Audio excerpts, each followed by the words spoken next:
welcome. I call the channel the Jungle Nook, and this is going to be a channel update. I do freshwater aquariums as well as the houseplants. And this video, although we're going to talk about both, we're going to lean a little more towards the houseplants because my next video is going to be a fish room tour. Actually, a fish room update. We're going to go around and we're going to look at all of the different tanks in that video. And you'll get to see them after 6 to 8 months of no maintenance, because I really haven't been doing nothing with my tanks for the majority of them. I am up to, I believe, 25 tanks.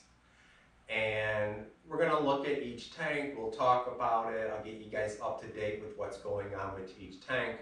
And then I'm going to wait a week and do a weekend at the Nook, where I address, a bunch of different issues and stuff in a variety of tanks.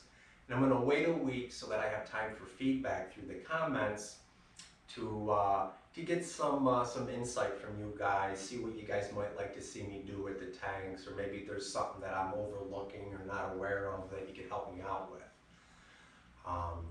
But what I really want to do with this video right here is talk a little bit about the last couple of plant care videos that I did since my last update, and let you guys know what my upcoming videos are going to be over the next month or two and why I'm making them videos.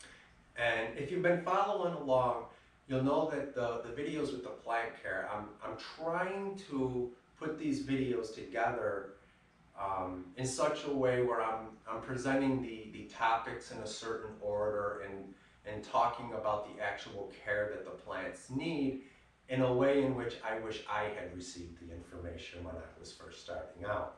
I've found that as I've been able to understand more what the actual needs of the plants are, that has equipped me better to be able to provide the type of care when the plant needs it. One thing that I've noticed is it seems to be much better if you go to your healthiest plants first and check them out, see if there's any care that they need before you move on and start giving additional care to your plants that may be having an issue. Because if you see the issue the plant's having, that's something that probably started out weeks ago or even longer. And if you concentrate on nursing those plants back to health, you could be overlooking care that your healthy plants are in need of at that moment.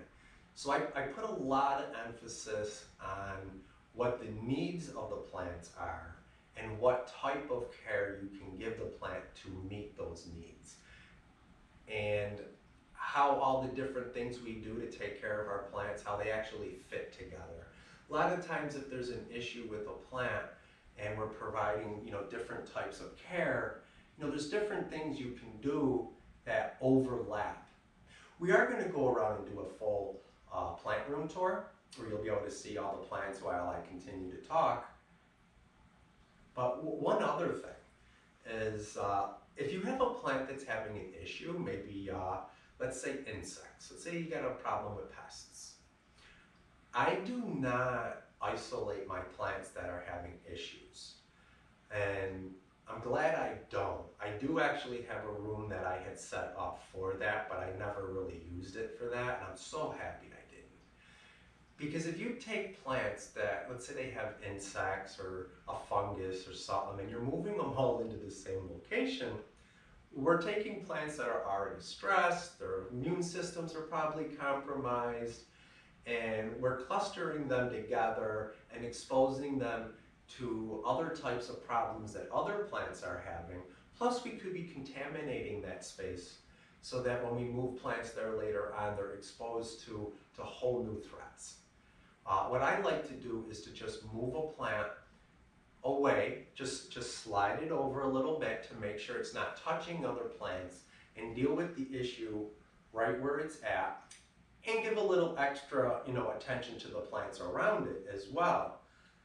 And that's because not only do I not want to have a certain area where I isolate plants and I'm compounding issues in that spot, but also if you're rehabilitating a plant, You don't want to put it in an area where it's got different lighting, maybe higher humidity than the spot where you're planning on actually growing the plant. If you moved it into that room to rehabilitate it and you're going to put it right back in the same spot, you're better off rehabilitating it right at that spot so that the lighting is the same, the humidity is the same, and it doesn't have to readjust to a new environment.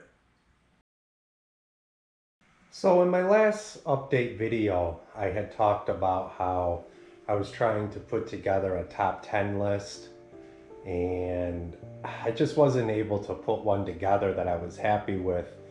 And that top 10 list was going to be on my favorite plant care myths and or misconceptions. And I decided to make it into a series. And I actually did that. My last 3 plant videos, that was the series. I didn't specify in the videos that's what I was doing, but I covered all those different things in those 3 videos. And the first one, which was the benefits of houseplants, that video did really good. I was happy with the views I got on it. But then I did 2 more videos. One was on fertilizing and the other one was on pest control. And those were pretty long videos. The one on pest control was over 40 minutes and I didn't get a lot of views. And I think it was because of how long it was. But pest control and the fertilizing, those were 2 topics that I really hadn't talked about in any great detail. And there's a lot of information in there I really want to get out there for people. In the fertilizing video, I talked about the difference between a all-purpose fertilizer, which is what you want to use in a potted plant, and a balanced fertilizer, which you do not want to use in a potted plant. I also talked about the individual nutrients and how the plant uses them, and just a whole bunch of information.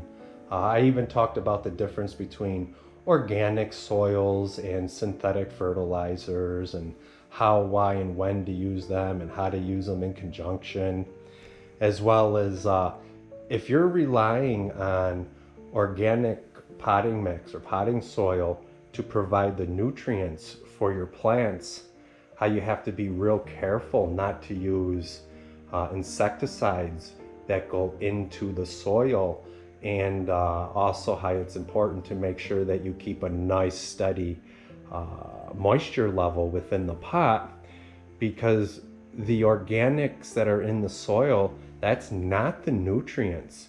That's the food source for the microorganisms in the soil that is breaking it down, and that's actually the nutrients, and you need to keep that colony alive and healthy and make sure it's large enough to adequately break down enough of that organic and to do it at a nice steady rate so that your plant always has what it needs.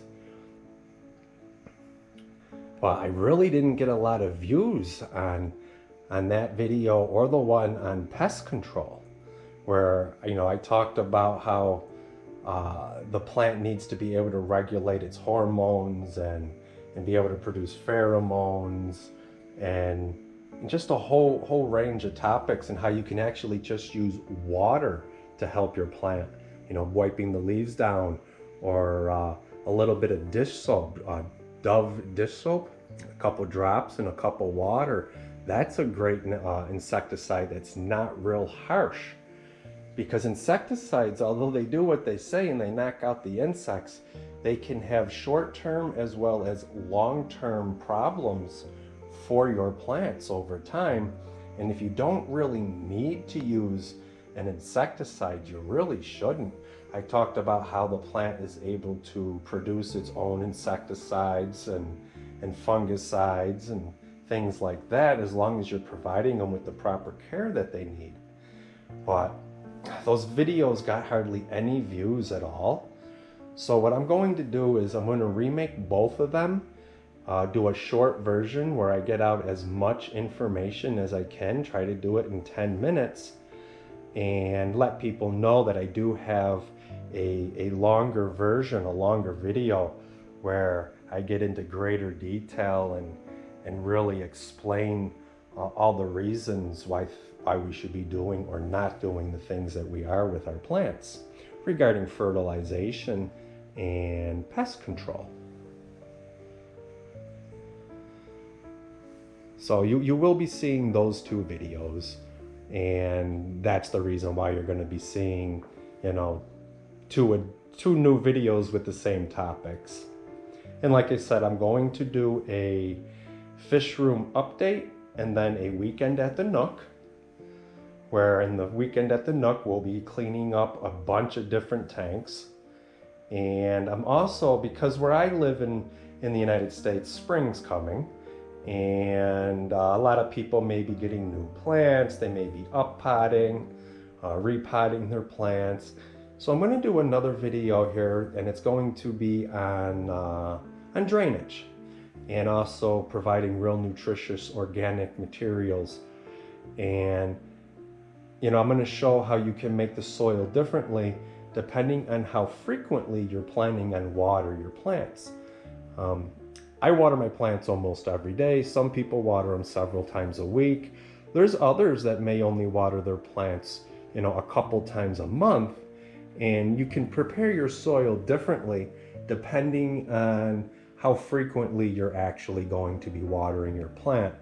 You know, you might not want your soil to be as well draining. You may want it to hold the moisture a little bit longer if you're going to be going longer without watering. I'm sorry, longer. Yeah, if you're going to be going longer in between watering. So a drainage video will also be coming up as well.